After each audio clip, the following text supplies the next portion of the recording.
आज हम संदेश के लिए पढ़ते हैं लूका का पुस्तक 17वां अध्याय, उसमें 26 और 27 वचन को पढ़ेंगे।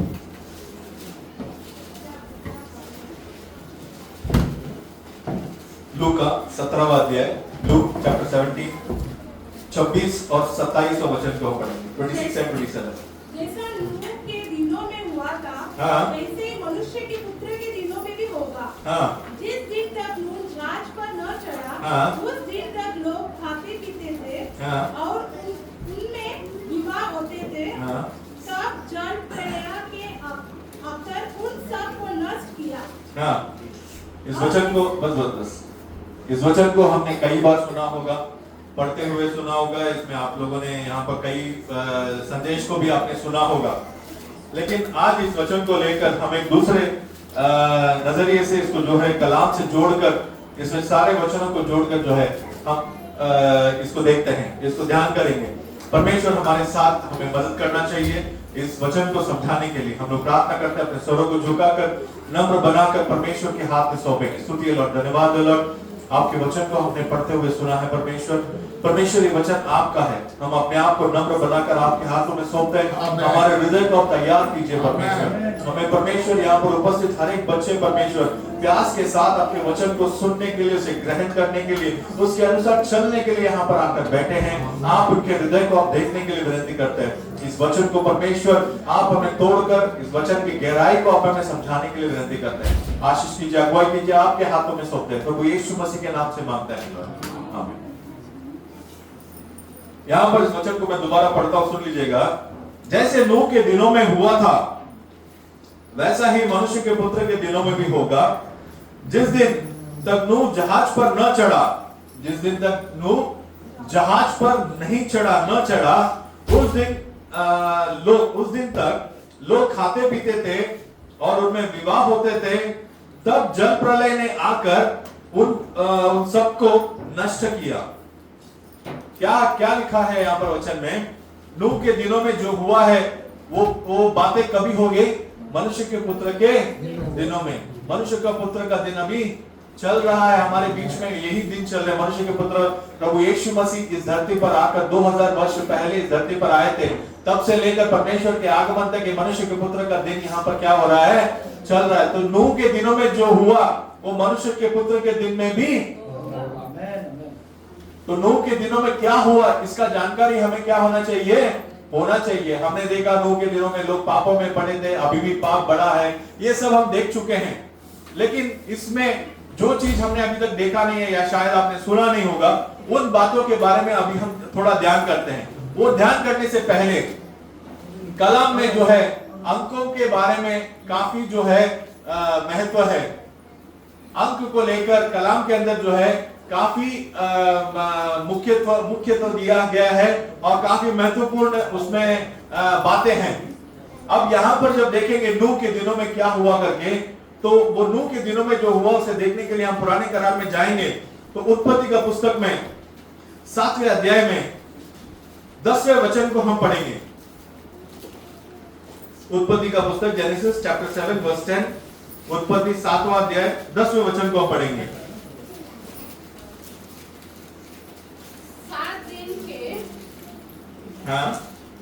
7 दिन के उपरांत प्रलय का जल पृथ्वी पर आने लगा। 7 दिन के उपरांत क्या हो गया? प्रलय का जल पृथ्वी पर आने लगा। कितने दिन के बाद आने लगा? 7 दिनों के बाद। ये अंक जो 7 है ये बहुत ही मुख्य है, क्योंकि ये नूह के दिनों में हुआ है तो हमारे दिनों में भी क्या होना है? इन दिनों में भी होना है।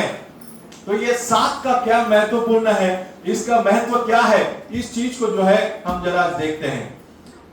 यहां यहोशू को परमेश्वर ने क्या किया? मूसा के बाद परमेश्वर ने किसे चुनकर लिया था? इजरायली लोगों को चलाने के लिए यहोशू को चुनकर लिया था। उस यहोशू इजरायली लोगों को जो है कानान देश की तरफ वो क्या कर रहा है? चला रहा है। मूसा के द्वारा मिस्र देश के अंदर से गुलामगिरी से उन्हें बाहर निकालकर उन्हें कानान देश में प्रवेश करने से पहले तक वो कहां पर लाकर छोड़ा था? वहां पर कादेश बर्निया तक वहां पर आ गए। लेकिन उसके बाद मूसा को पहाड़ पे ले जाकर परमेश्वर ने पूरा कानान को दिखाया। कानान को दिखाने के बाद मूसा को क्या कर लिया, परमेश्वर ने वहीं पर उठा लिया। मूसा के बाद परमेश्वर ने किसे चुना, इजरायली लोगों को चलाने के लिए यहोशू को चुना। इस यहोशू के द्वारा जब इजरायली लोग कानान देश के अंदर अपने लिए प्रतिज्ञा किया हुआ, अब्राहम को जो प्रतिज्ञा किया हुआ उस देश को प्राप्त करने के लिए, उस देश के ऊपर हक करने के लिए, उस देश पे वास करने के लिए जब वो लोग जा रहे थे, तो रास्ते में एक बहुत बड़ा शहर या बोले बताइए या बहुत एक देश है, उस देश का नाम था एरिको, उस जगह का नाम था एरिको। उस एरिको देश को जो है यहां पर उसको पार करके जाना था, लेकिन उस देश का राजा ने क्या कर दिया, वहां पर रोक दिया, इजरायली लोगों को जगह नहीं दिया। तो इजरायली लोग, परमेश्वर ने क्या कहा मूसा को, वो जो एरिको जो है, वो एरिको के चारों तरफ जो है बड़े बड़े दीवार बने थे। चारों तरफ पूरे जो नगर जो है वो एक दीवार के अंदर जो था बसा हुआ था, और उस दीवार के ऊपर घर बने हुए थे। तो सोच कर देखिए वो दीवार कितने बड़े बड़े होंगे। ऐसे साधारण 2 ईंट का नहीं बना होगा, दीवार के ऊपर क्या बना हुआ है, घर बना हुआ है। तो वो दीवार कितना बड़ा दीवार होगा कि उसके ऊपर घर बनाए जा सके। नगर के चारों तरफ क्या है, बड़े बड़े दीवार के क्या है, वहां पर पूरे चारों तरफ बना हुआ है। और एरिको के लोगों को उसके दीवार के ऊपर क्या था, बहुत ही गुरूर था कि हमारे दीवार को क्या नहीं कर सकते हैं, कोई भी तोड़ नहीं सकता, इसको तोड़कर कोई भी शत्रु नहीं अंदर आ सकता, हम इसके अंदर सुरक्षित बैठे हैं। इजराइल का खुदा कैसे भी हो, इजरायली लोग कैसे भी हो, इस दीवार के पार ने क्या नहीं कर सकते, नहीं आ सकते।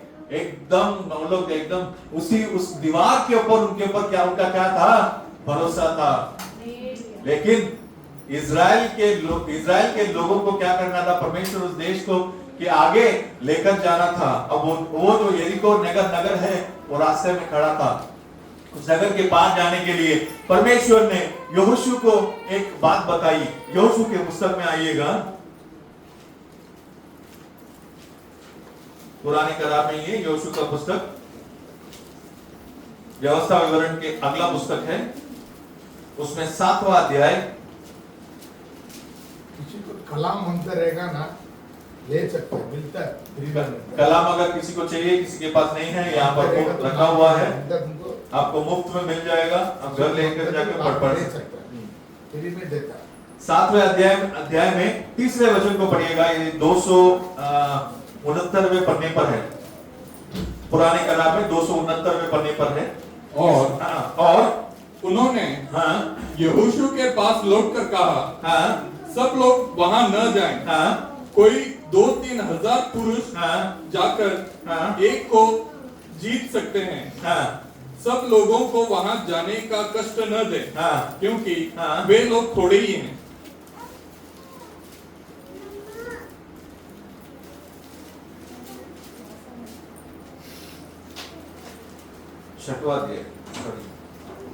तब यहोशू ने अपने वस्त्र फाड़े। छठवा अध्याय 3रा वचन।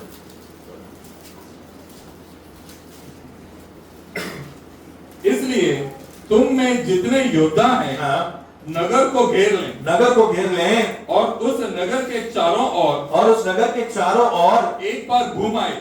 कितनी बार घूमना है, एक बार घूमना है। और 6 दिन तक ऐसे ही किया करना। यहाँ पर देखिए, मैं अंक 7 के बारे में जो है उसके महत्व बातों को बता रहा था। यहाँ पर भी उस अंक के बारे में देखिए क्या करना है। नगर के जितने भी हटे कटे लोग हैं, जवान लोग हैं, उन सबको क्या करना है, नगर के चारों तरफ एक दिन में एक दफे क्या करना है, घूम कर आना है। और ऐसे कितने दिन करने हैं, 6 दिन करने हैं। अगला वचन पढ़िएगा। और 7 याजक संदूक के आगे आगे मेढ़ों के सींगों के 7 नरसिंगे लिए हुए चले। फिर सातवें दिन क्या करना है, यहाँ पर वो भी लिखा है, देखिए। फिर सातवें दिन तुम नगर के चारों ओर 7 बार घूमना। कितनी बार घूमना, 7 बार घूमना। और याजक भी नरसिंगे फूकते चले। और नरसिंगे को क्या करना है, फूकते चलना है। ये कौन से दिन में करना है, 7वें दिन में करना है। इस एरिको देश को हासिल करने के लिए परमेश्वर अपने बच्चों को क्या करते हैं, एक रीति बताते हैं। उनके विरुद्ध में लड़ाई तलवार और भाला लेकर वहां पर नहीं जाना है।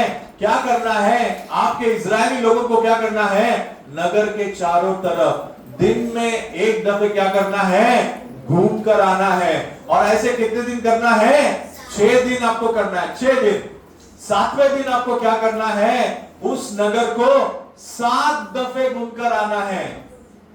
6 दिन आपको एक दफे घूमना है, लेकिन 7वें दिन क्या करना है, 7 दफे घूमना है। आप सोच कर कीजिए। और जब 7वें दिन 7 दफे घूमने के बाद वहां पर याजक क्या करेंगे, वो लोग नरसिंगे को फूंक देंगे। और फूंकने के बाद क्या हुआ वहां पर, उसे जानने के लिए हम लोग नीचे पढ़ते हैं। 16वें वचन को पढ़िएगा, उसी अध्याय में 6वें अध्याय में 16वें वचन को। तब सातवीं बार जब याजक नरसिंगे फूंकते थे, जब याजक नरसिंगे फूंकते थे, तब यहोशू ने लोगों से कहा, जय जयकार करो। क्या करो, इसीलिए आपको बोला जाता है, क्या बोलना है, हालेलुया। हालेलुया में कितना ताकत है। हालेलुया क्या है, या की स्तुति हो, प्रभु यीशु मसीह की स्तुति हो।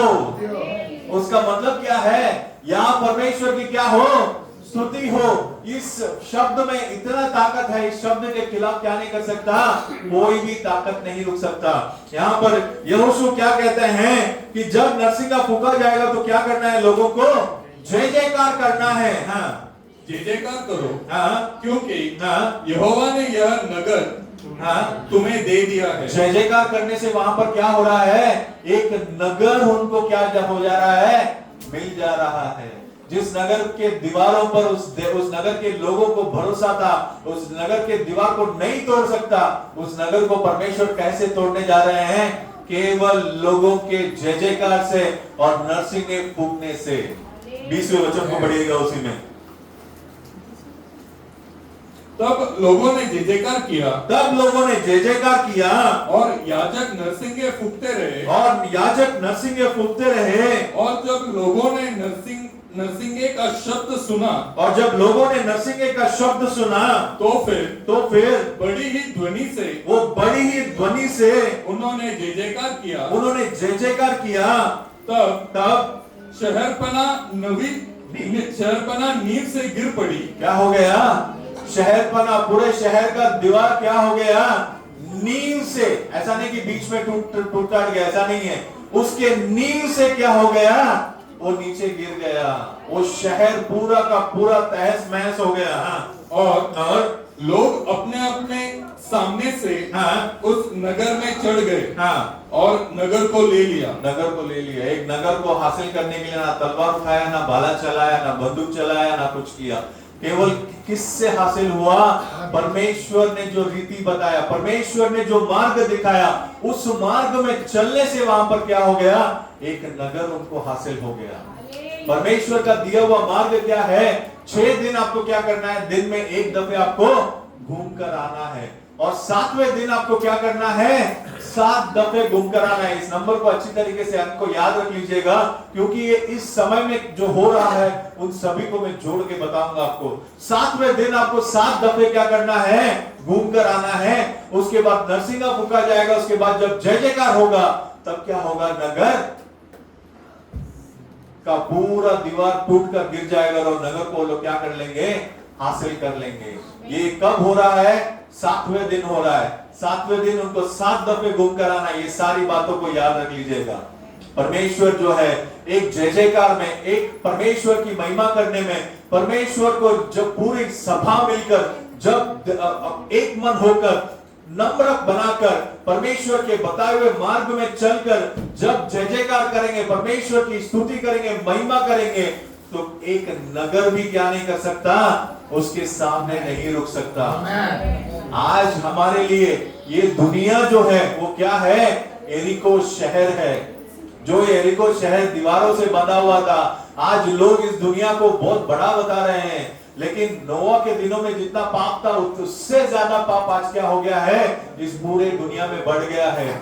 इस दुनिया से, इस दुनिया के इसके पाप के दीवार को, इसके जो घमंड के दीवार को, इसके जो बुराइयों के दीवार को तोड़कर अंदर हासिल करने के लिए हमें क्या करना होगा? प्रार्थना, जय जयकार और ललकार करना होगा। इसके लिए मार्ग परमेश्वर ने हमें देकर रखा है। इस दुनिया का पाप परमेश्वर के चुने हुए बच्चों को क्या नहीं कर सकता? पकड़ कर नहीं रख सकता, नहीं पकड़ कर रख सकता, क्योंकि परमेश्वर के बच्चे कहां पर चलते हैं? परमेश्वर के बताए हुए मार्ग में चलते हैं। और परमेश्वर जब कहा ललकार दो, तो वहां पर क्या करेंगे वो लोग? परमेश्वर की ललकार करेंगे। और जब जय जयकार होगा, ललकार होगा, तो वहां पर क्या होगा? छुटकारा होगा। उसके बाद कोई ताकत नहीं है, क्या नहीं कर सकता? किसी को भी रोक सके। इसके बाद एक और घटना को हम लेते हैं। दूसरा राजाओं का पुस्तक 5वां अध्याय, उसके 9वें 10वें वचन को पढ़ते हैं। 2 किंग्स चैप्टर 5 वर्स 9 10। दूसरा राजाओं का पुस्तक 5वां अध्याय 9 और 10।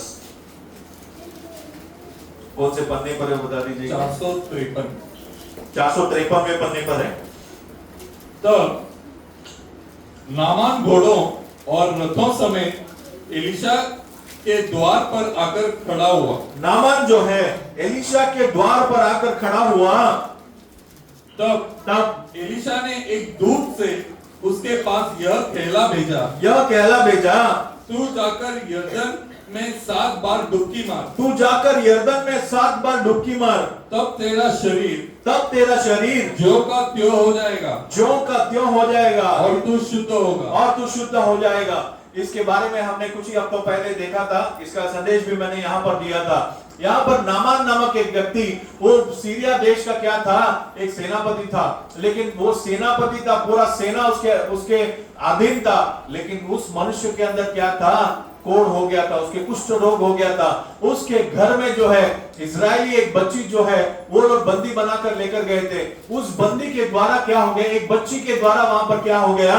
एक संदेश उसको पहुंच गया कि इजराइल के अंदर एक खुदा है और उस खुदा का एक बंदा है, खुदा का एक भविष्यवक्ता है। उस भविष्यवक्ता के पास जाओगे तो आपको क्या होगा? इस कुष्ठ रोग से जरूर आपको चंगाई मिल सकता है। नामान वहां पर अपने राजा से पत्र व्यवहार वगैरह करा के वहां पर क्या हो गया? एलिशा के पास तक आकर पहुंच गया।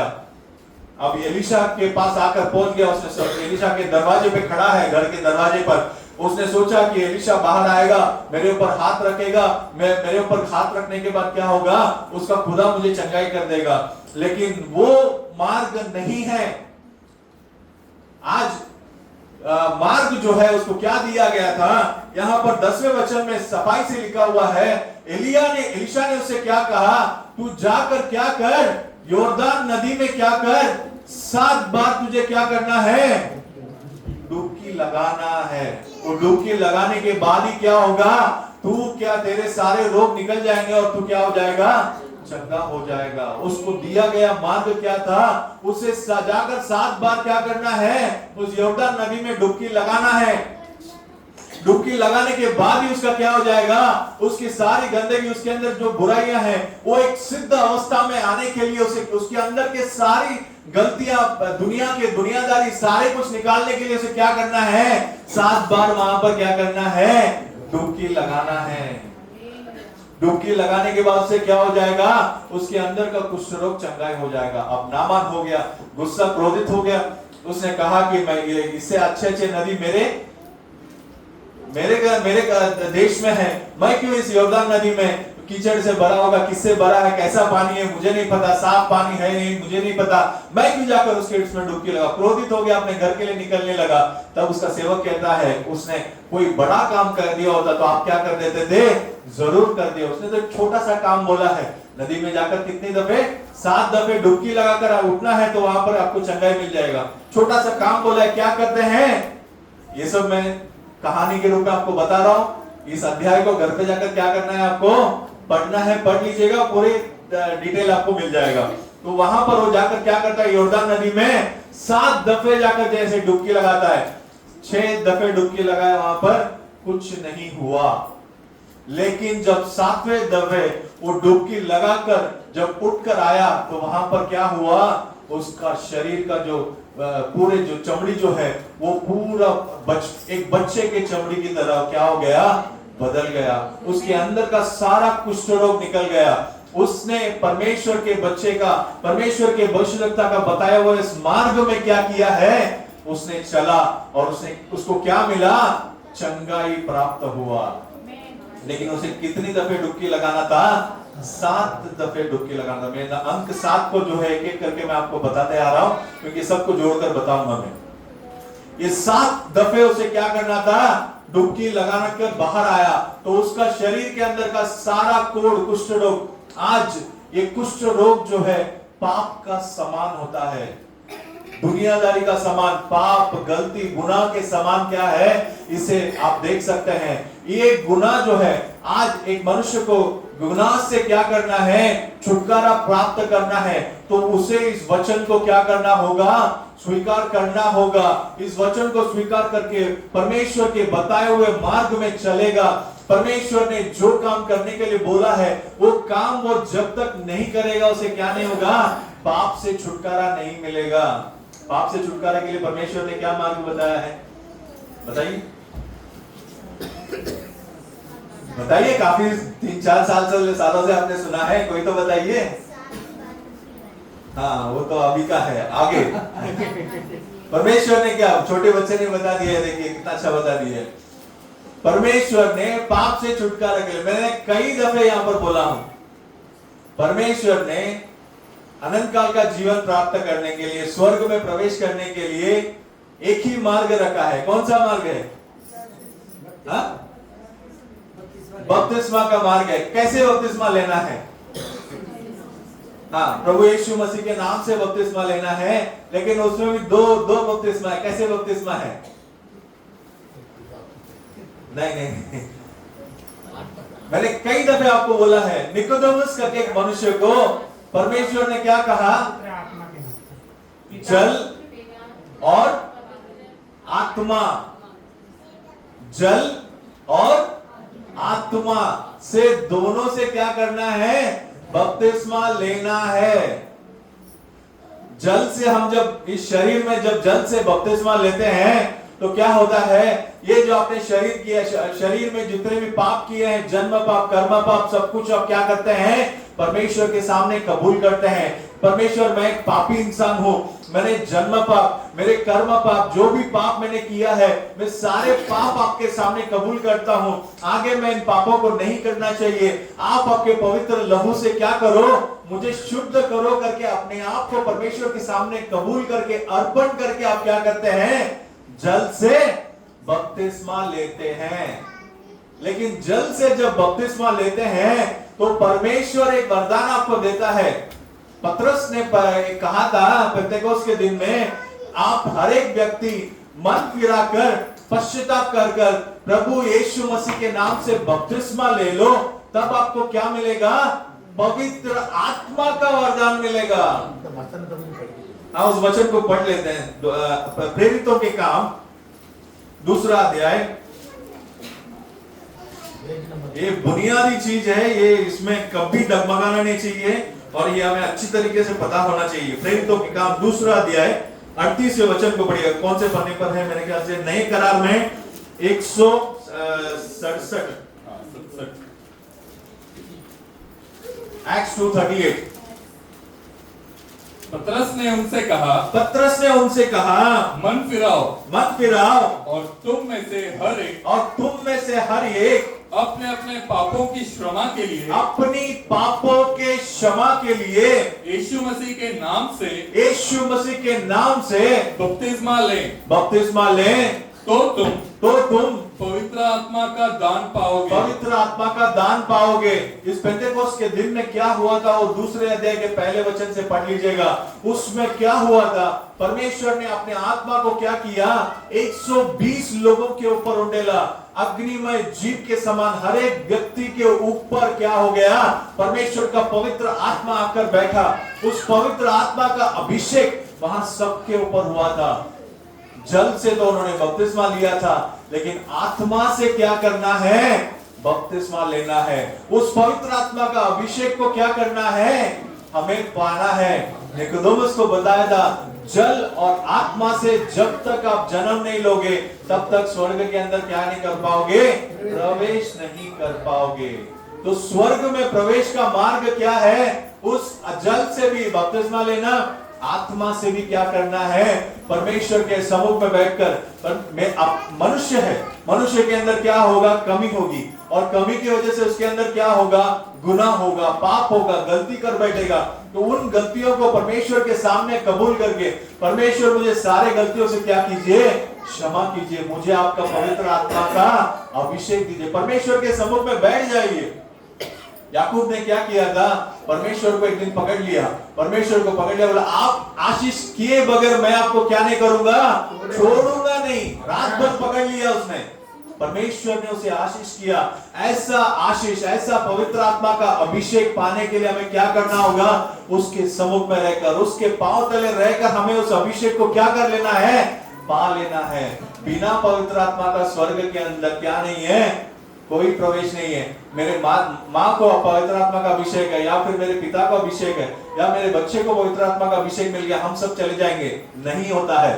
पवित्र आत्मा का अभिषेक किसके पास है? किसके ऊपर होगा? हर एक व्यक्ति को मिलना चाहिए। मेरा और परमेश्वर का व्यक्तिगत क्या है? संबंध है। मेरे परिवार सहित संबंध नहीं है, मेरा और परमेश्वर का क्या है? व्यक्तिगत संबंध है। मैं क्या चीज हूं परमेश्वर को पता है, मैंने क्या क्या गुनाह किए, मैंने क्या क्या अच्छाई किया है। परमेश्वर के सामने एक रील क्या हो जाता है? वहां पर चल जाता है। आपने क्या क्या गलतियां की, आप क्या क्या अच्छाई का क्या क्या किया, आपके जन्म से लेकर अभी तक आपने क्या किया, ये सारे कहानी परमेश्वर को पता है। व्यक्तिगत अनुभव है। आप, हमारा और परमेश्वर के बीच में क्या है? एक व्यक्तिगत अनुभव है। तो मार्ग जो बताया है परमेश्वर ने, उसी मार्ग में चलना है। नामान ने वो मार्ग को जब अपनाया, 7 बार जाकर जब उसने डुबकी लगाया, तब उसके अंदर के सारे कोड़ क्या हो गए? निकल गए। और वो एक सिद्ध अवस्था, एक मनुष्य साधारण अवस्था में जैसा रहता है बिना किसी बीमारी का, उस अवस्था में क्या हो गया? उसका शरीर बदल गया। आज हमें भी क्या करना है? उस सिद्ध अवस्था में चलना है। उस सिद्ध अवस्था में हमें भी पहुंचना है। हमारे अंदर भी वो सारे पापों को निकल जाना है, सारे गलती निकल जाना है। उसके लिए कैसे निकलेगा? वो अंक 7 को याद रख लीजिएगा। 7 के अंदर ही क्या है? सिद्धता है। उस एक मनुष्य को पवित्रता पाना है, एक सिद्ध अवस्था में आना है, तो उसे उस 7 अंक को क्या करना होगा? हासिल करना ही होगा। और एक मैं आपको उदाहरण देता हूं। पहला राजाओं का पुस्तक 18वां अध्याय,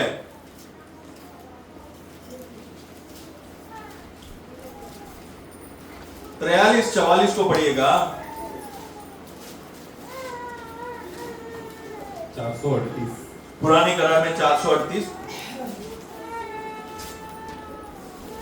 और उसने अपने सेवक से कहा, हाँ चढ़कर समुद्र की ओर दृष्टि करके देख। हाँ तब उसने चढ़कर देखा और लौटकर कहा, हाँ कुछ नहीं दिखता। कुछ नहीं दिखता। एलिया ने कहा, फिर 7 बार जा। तू कितनी बार जा? 7 बार जा। 7वीं बार उसने कहा, देख समुद्र में से मनुष्य का हाथ सा एक छोटा बादल उठ रहा है। समुद्र में से मनुष्य के हाथ समान इतना छोटा सा एक बादल उठ रहा है।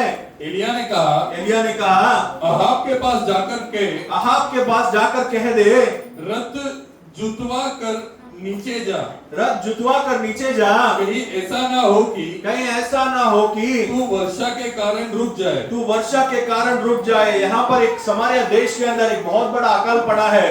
बहुत समय से वहां पर बारिश नहीं हुआ था, तो उस देश में बहुत बड़ा अकाल पड़ा हुआ है। आहाब राजा और उसकी पत्नी जो है इजेबेल, उसने परमेश्वर के लगभग बहुत सारे सेवकों को, बहुत सारे भविष्यवक्ताओं को उसने क्या कर लिया था? मार डाला था। उसका एक सेवक था ओबदिया। वो ओबदिया परमेश्वर से बहुत डरता था, परमेश्वर का भय मानने वाला एक व्यक्ति था, परमेश्वर का भक्ति रखने वाला एक मनुष्य था। वो था आहाब का एक सेवक। लेकिन परमेश्वर के भक्ति से उसने परमेश्वर के सेवकों को 100 लोगों के उसने क्या किया, 2 गुफे में रखकर उन्हें संभाल कर उनके समय पे खाना खिलाकर उन्हें क्या किया, सुरक्षित करके रखा। उस एसेबेल से उन्होंने क्या किया, उसे बचा कर रखा। उस समय बहुत बुरा समय था, सारा समारिया में अकाल पड़ा हुआ था। वो एसेबेल और अहाब के पाप इतने बढ़ गए थे, राजा और रानी थे उस देश के, उनके इतने पाप बढ़ गए थे, सारे परमेश्वर के सेवकों को मार डाला था। तब अहाब राजा ने क्या किया, इसको लेकर गया ऊपर पहाड़ के ऊपर ले जाकर वहां पर यहोवा परमेश्वर है या बाल परमेश्वर है, वहां पर एक बहुत बड़ा युद्ध होता है। इस अध्याय को घर में जाकर पढ़ लीजिएगा। बहुत परमेश्वर ने अद्भुत रीति से वहां पर चलाया है। उस यहोवा परमेश्वर है तो यहोवा को नमन करो, बाल परमेश्वर है तो क्या करो, बाल को नमन करो। उनका 450 भविष्यद्वक्ता और एक जगह वहां पर क्या खड़ा है, एलिया वहां पर खड़ा है। और इनके बीच में वहां पर एक बहुत बड़ा युद्ध जैसा छिड़ गया। उनको कहा आप लोग क्या करो, एक बैल को जो है वहां पर बलि चढ़ाओ। अगर आपका परमेश्वर, मैं भी एक बलि चढ़ाऊंगा, तुम भी एक क्या करो, बलि चढ़ाओ। जिसके बलि को परमेश्वर आकाश से अग्नि उतरकर जिसका परमेश्वर जवाब देता है, वो कौन है, सच्चा खुदा है। 450 बाल के जो भविष्यद्वक्ता है, उन्होंने वहां पर क्या किया, एक बैल को उन्होंने वहां पर बलिदान चढ़ाया। बलिदान चढ़ाकर वो लोग दिन भर वहां पर क्या कर रहे हैं, पुकार रहे हैं, अपने आप को पीट रहे हैं, छाती पीट रहे हैं, सब कुछ कर रहे हैं, लेकिन उनको क्या नहीं हुआ, कोई जवाब नहीं मिला। उसके बाद एलिया का समय आया। एलिया ने अपने बैल को वहां पर अपना वेदी को बनाकर उसमें जो भी रीति है वो सारा कुछ कर उसमें एक बैल को बलि चढ़ाकर परमेश्वर से प्रार्थना किया, परमेश्वर क्या मैं आपका सेवक हूं, या आपका समय है, इस बलि को क्या करो, आप आकाश से क्या करो, अग्नि भेजकर इसे स्वीकार करो। परमेश्वर ने आकाश से अग्नि भेजकर उस सारे बलि को और वहां पर जितना पानी समेत वहां पर क्या कर दिया, उस बलिदान को स्वीकार कर लिया। उसी पहाड़ पर उन 450 भविष्यद्वक्ताओं को वहां पर एलिया ने क्या कर दिया, मारकर काट कर फेंक दिया। ये परमेश्वर का किया हुआ बहुत बड़ा एक इतिहास है। आप इस अध्याय में पढ़ लीजिएगा घर पर जाकर। उसके बाद एलिया अपने सेवक के साथ उस पहाड़ पर बैठा हुआ है। तो 3-3.5 साल से वहां पर अकाल है, बारिश नहीं है। वहां पर एलिया अपने सेवक को भेजता है, बोलते हैं तू जाकर देख, वहां पर कुछ बादल दिख रहे हैं, क्या करके क्या कर, तू जाकर देख। उसे भेजता है, वो जाकर समुद्र की तरफ देखता है, वहां पर क्या नहीं हुआ, कोई भी बादल नहीं है। एलिया क्या करता है, उसके सेवक को 7 दफे जा, कितनी दफे जाना है उसे, 7 दफे तू जाकर देख वहां पर क्या, जब तक बादल नहीं आते तब मेरे को बताना। ये 7वें दफे जब गया तो वहां पर क्या हुआ, एक छोटा सा इतना हथेली समान हाथ के साथ इतना ही क्या हुआ था, एक बादल समुद्र के ऊपर से उठता हुआ उसे दिखा। उसने आकर एलिया को बताया कि एक हाथ के समान उतना छोटा सा एक बादल क्या हो रहा है, समुद्र से उठ रहा है। एलिया तुरंत कहता है, तू जाकर अहाब राजा को बोल अपने रथ को लेकर घर जाए, बारिश आने वाला है। सोच कर देखिए, 3-3.5 साल से वहां पर कोई बारिश नहीं था, पूरा अकाल पड़ा हुआ था।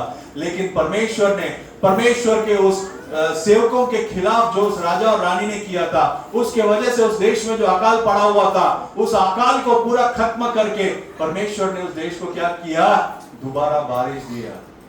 लेकिन वो बारिश का जो बादल जो उठकर आया, उसको कितनी दफे जाकर देखने के बाद आया, 7वें दफे देखने के बाद आया। ये अंक 7 का जो है वो मुख्यत्व है। आज हमने जो वचन पढ़ा था, उस वचन में नोआ के दिनों में जो हुआ, मनुष्य के पुत्र के दिनों में भी होगा। नोआ के दिनों में जो हुआ था, वो 7वें दिन परमेश्वर ने क्या किया था, उस अध्याय को दोबारा पढ़ते हैं, उत्पत्ति का पुस्तक 7वां अध्याय। अब उसके पहले वचन को हम पढ़ेंगे। परमेश्वर ने नोआ को क्या कहा था, एक नाव बनाने के लिए। उस नाव को बनाकर उसने उस समय में नाव बनाते बनाते उस देश में उसने क्या किया, सभी लोगों को परमेश्वर के वचन को प्रचार किया कि परमेश्वर बारिश भेजने वाला है और बड़ी बाढ़ आने वाली है और पूरे पानी से क्या होगा, पूरा संसार को नाश करने वाला है परमेश्वर। पाप से क्या करो, मन फिरा कर क्या करो, पश्चाताप कर परमेश्वर के पास आओ। लेकिन उन लोगों ने किसी ने भी नहीं सुना। अब वो नाव जब बनकर तैयार हो गया था, तो परमेश्वर नोआ से वहां पर बात करते हैं। देखिए 7वां अध्याय उत्पत्ति का पुस्तक पहला वचन जेनेसिस 7:1। हाँ, तब यहोवा ने नूह से कहा, यहोवा ने नूह से कहा, तू अपने सारे घराने समेत तू अपने सारे घराने समेत जहाज में जा, जहाज में जा, क्योंकि मैंने इस समय के लोगों में से केवल तुझी को अपनी दृष्टि में धर्मी पाया है। अपने दृष्टि में धर्मी पाया है। परमेश्वर ने क्या कहा? नूह से कहा। यहाँ पर लिखा है तू जहाज में जा करके लिखा है, लेकिन अंग्रेजी में अगर आप पढ़ेंगे तो परमेश्वर क्या करते हैं? उसे जहाज के अंदर बुलाते हैं। तू जहाज के अंदर क्या कर? आ जा। जिस जहाज को नूह ने बनाया था उस जहाज के अंदर पहले से कौन प्रवेश कर चुका था? परमेश्वर वहां पर प्रवेश कर चुका था। और परमेश्वर क्या कहता है? तू अंदर आ जा। नोआ कहता है, नोआ तू अपने परिवार समेत क्या कर? अंदर आ जा। नोआ और उसके परिवार को कहां पर बुला रहा है परमेश्वर? नाव के अंदर बुला रहा है। आज भी परमेश्वर क्या करता है? पाप में, दुनिया में, पूरे जो दुनिया के गंदगी में, पाप की गंदगी में जो पड़े हुए लोगों को परमेश्वर ने क्या किया? बाहर बुलाया।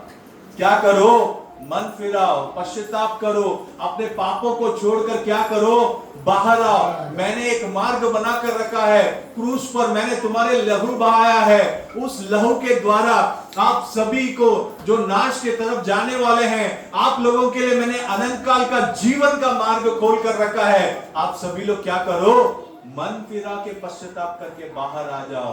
दुनिया से बाहर आ जाओ, पाप से बाहर आ जाओ, शैतान के कामों से, शैतान के क्रियाओं से बाहर आ जाओ करके परमेश्वर क्या करते हैं? सभी को बुला रहे हैं।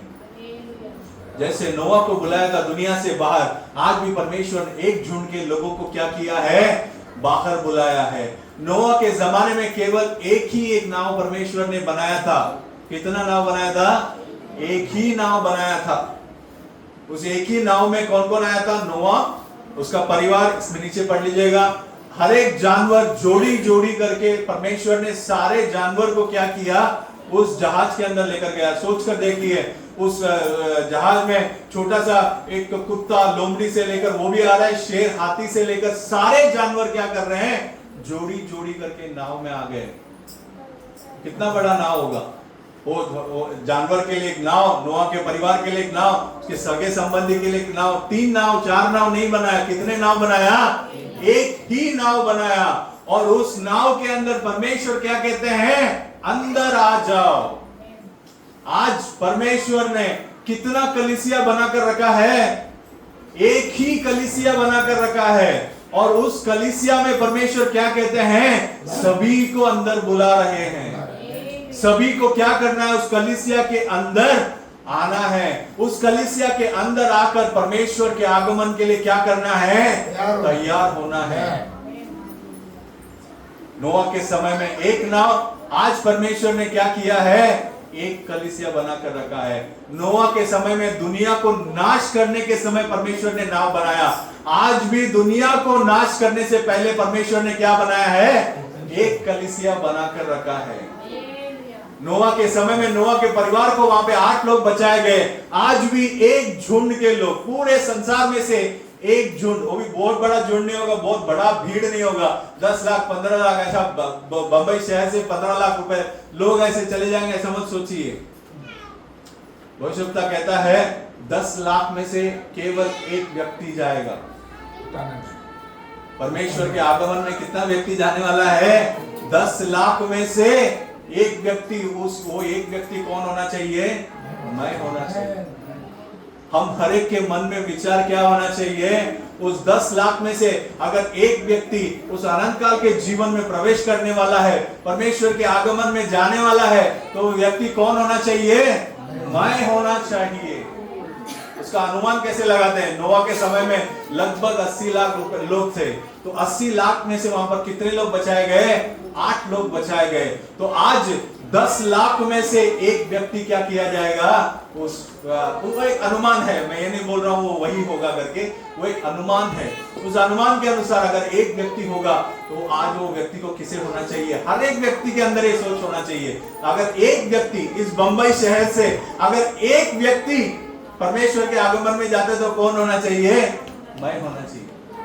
तो मैं अगर होना चाहिए तो मुझे कितना सिद्धता के अंदर आना है, कितने पवित्रता के अंदर आना है, परमेश्वर के मार्ग में कितना उत्तम रहना है, पाप को छोड़ के मुझे कितना दूर रहना है, ये सब चीज हमारे दिमाग में आना चाहिए। नामान के अंदर का कोड क्या था? उसके अंदर कोड था। आज लोगों के अंदर क्या है? पाप भरा हुआ है। नामान के कोड को जो है वहां पर हटाने के लिए यॉर्दान नदी में 7 बार क्या किया गया? डुबकी लगाया गया। आज परमेश्वर ने हमारे लिए भी हमारे अंदर के पापों को हटाने के लिए बपतिस्मा रखा है, लेकिन बपतिस्मा लेकर परमेश्वर ने क्या कर दिया? अपने कलीसिया के अंदर बुला लिया। अब मुख्य बात देखिए, नोआ के दिनों में परमेश्वर ने नोआ को अंदर बुलाया, उसका परिवार आ गया, सारे जानवर आ गए। अब 10वां वचन पढ़िएगा उसी में, उत्पत्ति 7वां अध्याय 7वां अध्याय 10वां वचन।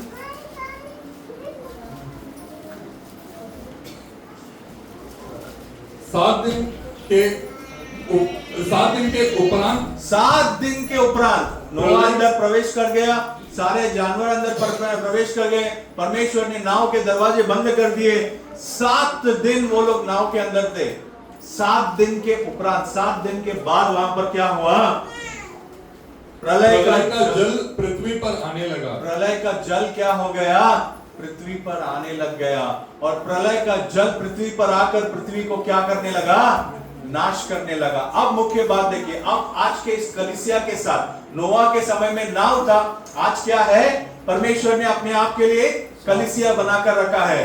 तो इस कलीसिया के अंदर भी परमेश्वर ने सभी को बुलाया है। जब सब लोग अंदर प्रवेश कर जाएंगे, आज सभी के लिए, आज वो द्वार खुला है, सभी को परमेश्वर क्या करते हैं? बुला रहे हैं। उस द्वार के अंदर प्रवेश करने के बाद परमेश्वर 7वें दिन क्या होने वाला है? उसका द्वार बंद हो जाएगा। फिर इस संसार में क्या होगा? नोआ के समय में प्रलय का जल क्या हो गया? पूरे धरती के ऊपर फैल गया। आज 7वें दिन के बाद आज भी कलीसिया को क्या दिया गया है? 7 कलीसिया के 7 युग दिए गए हैं। मैंने इसके बारे में भी शायद प्रचार किया था आपके बीच में। कलीसिया के कितने युग हैं? 7 युग हैं। 7 कलीसिया के युग हैं। प्रकाशित वाक्य 2 अध्याय 3 अध्याय में वो 7 कलीसिया के युग के बारे में दिया गया है। वो 7वें कलीसिया का युग जब खत्म हो जाएगा, 7वां कलीसिया का युग जब खत्म हो जाएगा, उस समय में द्वार जब बंद हो जाएगा, कलीसिया के अंदर प्रवेश नहीं कर पाएंगे, उसके बाद कोई भी उद्धार नहीं होगा, पाप का क्षमा नहीं होगा। जब दरवाजा बंद हो जाएगा, इस धरती के ऊपर क्या हो जाएगा? नाश का समय हो जाएगा, विनाश का समय। नोआ के समय में जल प्रलय से परमेश्वर ने क्या किया था? इस धरती को नाश किया था। लेकिन आज परमेश्वर अपने कलीसिया को बंद करने के बाद, परमेश्वर ने अपने कलीसिया को उठा लेने के बाद इस धरती को आग से नाश करने के लिए रखा हुआ है। इस पूरा धरती को क्या करने वाला है? आग से जलाने वाला है। उस आग के अंदर हमें क्या नहीं करना है? फंसना नहीं है। परमेश्वर के क्रोध से कोई बच नहीं सकता। इंसान अगर कोई बम गिरा देगा तो एक ही जगह गिराएगा, दूसरे जगह के लोग क्या हो जाएंगे? बचकर रहेंगे। लेकिन परमेश्वर का अग्नि अगर बरस गया तो उस अग्नि, परमेश्वर के क्रोध से क्या नहीं कर सकता? कोई भी बच नहीं सकता। इस धरती को आग से जलाने के लिए रखा गया है, लेकिन वो आग से जलने से पहले इस धरती के सारे पाप में जितने लोग पड़े हैं, वो सभी लोग यहाँ पर उस आग का, यहाँ पर आग के अंदर जलकर नाश होने से पहले एक झुंड के लोगों को परमेश्वर अपने कलीसिया के अंदर रखकर क्या करने वाला है? उठा ले जाने वाला है। उस कलीसिया का 7 युग है। उस कलीसिया में भी क्या किया गया है? 7 युग दिया गया है। जैसे 7 दिन यहाँ पर नोआ के समय में दिया गया था उस नाव को बंद करने के लिए, उस नाव को जब बंद किया उसके बाद 7 दिन के बाद क्या हुआ? वहां पर जल प्रलय हुआ।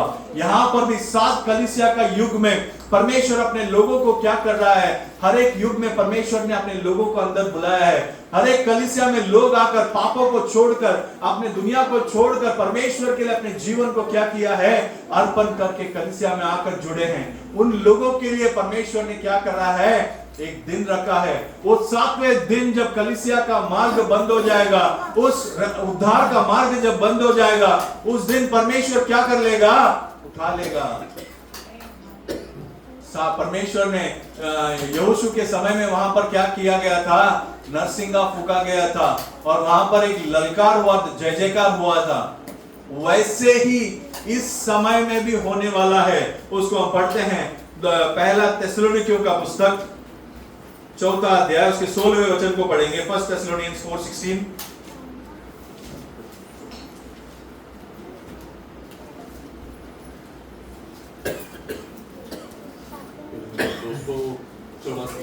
दो सौ चौरासी नए करार के अंदर, क्योंकि प्रभु आप ही स्वर्ग से उतरेगा। ध्यान से सुन लीजिएगा, प्रभु खुद उतरने वाले हैं। इस अपने कलीसिया को उठाकर लेकर जाने के लिए कौन उतर रहे हैं? परमेश्वर खुद स्वर्ग से उतर रहे हैं। हाँ, उस समय प्रभु आप ही स्वर्ग से उतरेंगे। उतरकर उस समय एक ललकार होगा और प्रधान दूत का शब्द सुनाई देगा। प्रधान दूत का शब्द सुनाई देगा और परमेश्वर की तुरही फूंकी जाएगी। परमेश्वर की तुरही फूंकी जाएगी और जो मसीह में मरे हैं वे पहले जी उठेंगे। वो पहले जी उठेंगे। आगे तब जो जीवित और बचे रहेंगे, हम जो जीवित और बचे रहेंगे उनके साथ बादलों पर उठा लिए जाएंगे। क्या किए जाएंगे? परमेश्वर के साथ बादलों पर उठा लिए जाएंगे कि हवा में प्रभु से मिले। कि हवा में क्या करें? हम प्रभु से मिले। ये परमेश्वर का उठा लेना है। अपने दुल्हन को क्या कर लेना है? इस धरती से उठा लेना है। ये करने से पहले वहां पर क्या हो रहा है? एक ललकार वहां पर हो रहा है। एक प्रधान दूत का क्या किया जा रहा है? एक शब्द सुनाई देगा और वहां पर क्या होगा? परमेश्वर का तुरही फूंका जाएगा। ये जब चीजें होंगी तो परमेश्वर के अंदर जो मरे हुए लोग हैं, जो गाड़े गए हैं, वो पहले क्या होंगे? जी उठकर आएंगे। और हम जो जीवित हैं, मांस और लहू परमेश्वर के राज्य में प्रवेश नहीं कर सकता। तो ये मिट्टी के शरीर के साथ नहीं करेंगे। ये मिट्टी का शरीर क्या हो जाएगा? रूपांतर हो जाएगा। और हम जो जीवित हैं वो क्या करेंगे? उठा लिए जाएंगे। बादलों के बीच में परमेश्वर से मुलाकात करने के लिए हम उठा लिए जाएंगे। यरीको में क्या हुआ था? जब तुरही फूका गया और जब वहां पर बड़ी ललकार के साथ वो लोगों ने चिल्लाया तो पूरा यरीको के दीवार क्या हो गए? नींव से क्या हो गए? टूटकर गिर गए। ये समय में जब बड़ी ललकार होगी, परमेश्वर का शब्द आएगा और परमेश्वर का तुरही फूका जाएगा, उस समय में ये धरती परमेश्वर के कलीसिया को रोक नहीं पाएगा। इस धरती, अगर शैतान सोचेगा मैं परमेश्वर के कलीसिया को पकड़ के रखूंगा, परमेश्वर के लोगों को पकड़ कर रखूंगा, उनको मैं जाने नहीं दूंगा करके सोचेगा, वो होने वाला नहीं है। जब ये परमेश्वर का तुरही फूका जाएगा तो परमेश्वर के अंदर जो मरे हुए हैं वो पहले जी उठ कर आ जाएंगे और हम इस मिट्टी के शरीर को छोड़कर रूपांतर होकर, जो जीवित है इस समय में, वो रूपांतर होकर क्या कर देंगे? बादलों के अंदर चले जाएंगे। ये दुनिया, ये संसार, इस संसार का जो अधिपति शैतान है, वो हमें रोक नहीं पाएगा। जब परमेश्वर का तुरही फूका जाएगा, जब वो बड़ी ललकार होगी, तो कोई भी क्या नहीं कर पाएगा? परमेश्वर के कलीसिया को रोक नहीं पाएगा। ये अंक 7 जो है बहुत मुख्य है, क्योंकि हम जो बैठे हैं ये 7वां कलीसिया युग के अंत में बैठे हैं। ये 7वां कलीसिया का युग क्या हो सकता है? कभी भी बंद हो सकता है। ये समय नोआ के समय में जो हुआ वो मनुष्य के पुत्र के समय में होगा। नोआ के समय में क्या हुआ था? पाप बढ़ चुका था, अभी भी पाप बढ़ चुका है। अंत के समय में हम आकर बैठे हुए हैं। परमेश्वर ने कलीसिया बनाया, वहां पर नोआ को एक नाव बनाया गया, नोआ और उसका परिवार अंदर प्रवेश किया। आज परमेश्वर के लोग उसके कलीसिया के अंदर प्रवेश कर रहे हैं। परमेश्वर ने उस नाव को बंद कर दिया, परमेश्वर इस कलीसिया के द्वार को भी क्या कर देंगे? बंद कर देंगे। उस नाव को 7 दिन के बाद वहां पर जल प्रलय वहां पर आकर वो नाव क्या किया गया? वहां पर पानी के ऊपर उठ गया।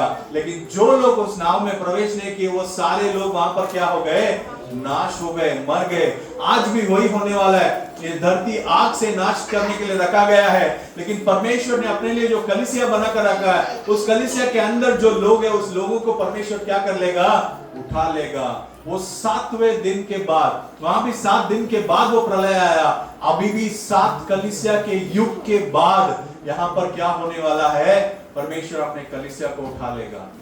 7 जो अंक है वो 7 अंक इसलिए है क्योंकि नामान का शरीर सिद्ध होने के लिए वहां पर कितनी बार उसे डूबना पड़ा? 7 बार उसे डूबना पड़ा। कलीसिया भी 7 युग जब पार करके आएगा तो वो एक सिद्ध अवस्था में आएगा। उसके अंदर सारे गुण जो दूसरा पत्रस पहले अध्याय में दिया गया है, वो सारे गुण उसके अंदर आ जाएगा। उसके अंदर परमेश्वर का प्रेम आ जाएगा, भाईचारे का प्रीति आ जाएगा, उसके अंदर संयम आ जाएगा, सद्गुण आ जाएगा, सारे गुण उसके अंदर आ जाएंगे। और वो किस अवस्था में आ जाएगा? एक सिद्ध अवस्था में आ जाएगा। परमेश्वर अपने दुल्हन को या क्या कर रहा है? इस दुनिया में तैयार कर रहा है। हम सब उसके कलीसिया के क्या हैं? अंग हैं। हम सब मिलकर क्या हैं? उस कलीसिया के अंग हैं और परमेश्वर का दुल्हन है। तो हमें क्या करना है? एक सिद्ध अवस्था में आना है।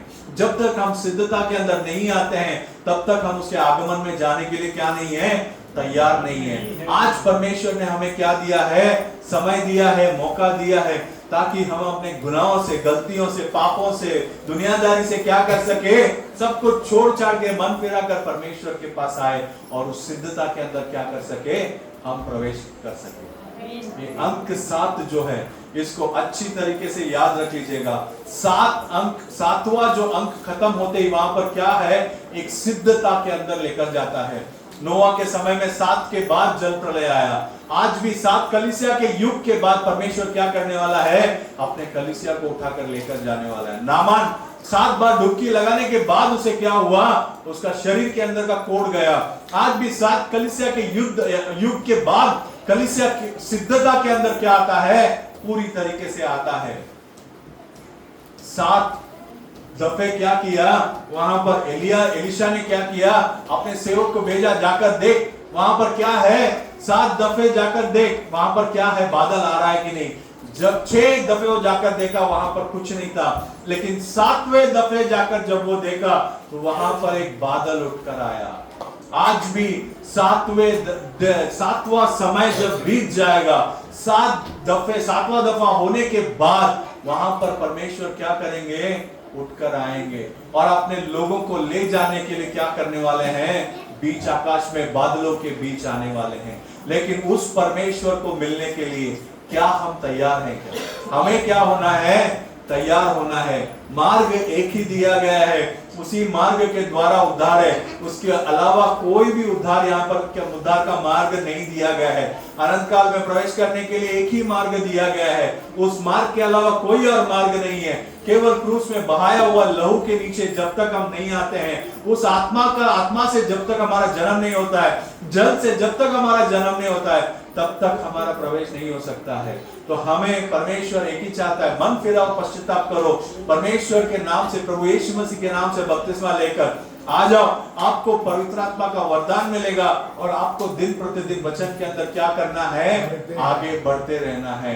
दिन प्रतिदिन जैसे हम भोजन खाते हैं, एक बच्चा जो है दूध पीता है, बढ़ते बढ़ते चावल खाता है, रोटी खाता है, भाजी सब्जी खाता है, मटन खाता है, मांस खाता है, खा कर दिन प्रतिदिन क्या करता है? उसका शरीर बढ़ते रहता है। बचपन में जो दूध पी रहा था वही बुढ़ापे तक पीता है क्या? नहीं। वो क्या करता है? हर एक स्टेज में, हर एक जैसा जैसा उसका उम्र बढ़ता है वैसे उसका भोजन भी क्या होता है? बदलता रहता है। वैसे ही हमें भी आत्मिक जीवन में भी क्या करना है? हम आत्मिक जीवन में जन्म कैसे लिए? जब हम जल से बपतिस्मा लिए तब हम परमेश्वर के अंदर जन्म ले लिए। जन्म लेके हमने विश्वास का बारे में हमने सुना, परमेश्वर के अनुग्रह के बारे में सुना। वो सब छोटी छोटी शुरू में हम सुनकर वो हम क्या करते हैं? थोड़ा थोड़ा करके बढ़ते हैं। लेकिन गहरे संदेश को भी सुनकर हमें क्या करना है? सिद्धता के तरफ जाना है। आप परमेश्वर के सिद्ध मतलब मनुष्य को क्या बनना है? उस सिद्ध अवस्था में आना है। एक सिद्ध दुल्हन के अवस्था में हर एक मनुष्य को क्या करना है? बढ़कर आना है। हर एक मसीह को, हर एक परमेश्वर के बच्चे को सिद्ध अवस्था की तरफ क्या करना है? बढ़कर आना है। और वो बढ़कर आने के लिए परमेश्वर ने क्या किया है? अपने वचन को दिया है। इस वचन ही हमारे लिए क्या है? भोजन है। जैसे शरीर के लिए जो है हम मिट्टी से जो उगता है उससे क्या करते हैं? खाते हैं। लेकिन आत्मा के लिए भोजन क्या है? केवल वचन है। इस वचन को खाकर ही हम क्या कर सकते हैं? हमारे आत्मिक जीवन में बढ़ सकते हैं और उस सिद्ध अवस्था में आ सकते हैं। हम सभी लोग प्रार्थना करते हैं, परमेश्वर उसके आगमन के लिए हमें तैयार करना चाहिए। हम सभी लोग मिलकर प्रार्थना करते हैं। जो खड़ा हो जाएगा।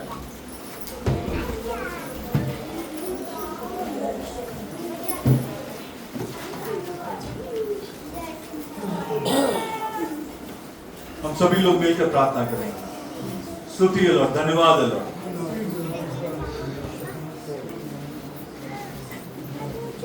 प्रभु यीशु मसीह के नाम से प्रार्थना करते हैं। एक कलीसिया को सिद्धता के अंदर कैसे जाना है, एक मनुष्य को सिद्ध अवस्था के अंदर कैसे जाना है, मार्ग आपने बताया है। उस मार्ग में परमेश्वर हमें चलने के लिए आप हमें मदद कीजिए। आप हमें मदद कीजिए परमेश्वर। हम आपके बच्चे हैं, हमें आपने वचन खिलाया है परमेश्वर। इजरायली लोगों को आपने मन्ना खिलाया था, आसमान से आपने मन्ना दिया था। आज हमारे आत्मिक जीवन के लिए आज आपने आपके वचन से हमें खिलाया है करके हम विश्वास करते हैं। आपका वचन जो हमने सुना है, वो वचन हमारे अंदर क्रिया करना चाहिए। वो वचन को हम सुनकर उसके ध्यान करके वो वचन हमारे अंदर हमारे आत्मिक जीवन को बढ़ाने के लिए परमेश्वर आप हमें मदद कीजिए। आप आशीष कीजिए, अगुवाई कीजिए। सारे बच्चों को आपके हाथ में सौंपते हैं। बच्चे वचन को पढ़कर आपके आगमन के लिए तैयार होने दीजिए। और जैसे कहते हैं, एक सिद्ध अवस्था के अंदर मनुष्य को आना है। जब वो सिद्ध अवस्था के अंदर आएगा तो परमेश्वर हमें उस उठा ले जाने में लेकर जाएगा, अपने कलीसिया को उठा ले जाने में लेकर जाएगा। परमेश्वर वहां पर तैयार बैठे हैं। परमेश्वर अपने कलीसिया को उठाने के लिए तैयार अवस्था में बैठे हैं। लेकिन कलीसिया उस सिद्ध अवस्था में आने के लिए अब कुछ ही समय बचा है। वो कभी भी हो सकता है, आज हो सकता है, अभी हो सकता है, आज रात को हो सकता है, कल हो सकता है। लेकिन जब भी होगा, हमें परमेश्वर उस आगमन के लिए तैयार कीजिए, योग्य बनाइए। सारे बच्चों को आपके हाथ में सौंपते हैं। आपके पवित्र आत्मा से भरकर आप बच्चे को चलाने के लिए विनती करते हैं। आशीष कीजिए, अगुवाई कीजिए, आपके हाथों में सौंपते हैं। प्यारे प्रभु यीशु मसीह के नाम से मांगते हैं।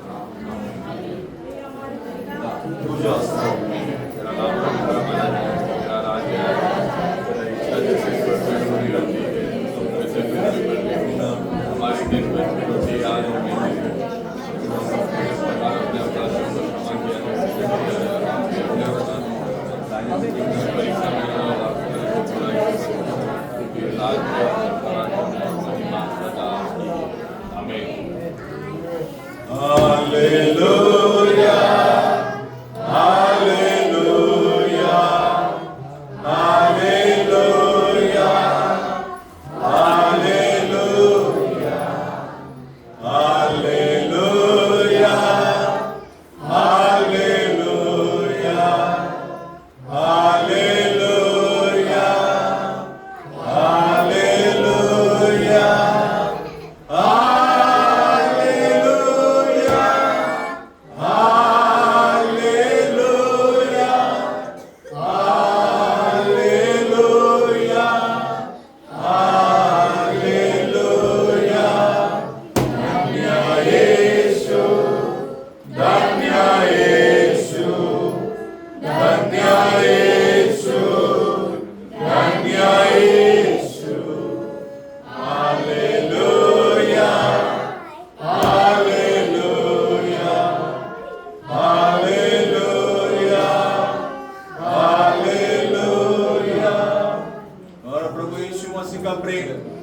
शांति, उनका समाधान हमारे साथ, हमारे परिवार के साथ प्रभु यीशु मसीह के आगमन तक बने रहे।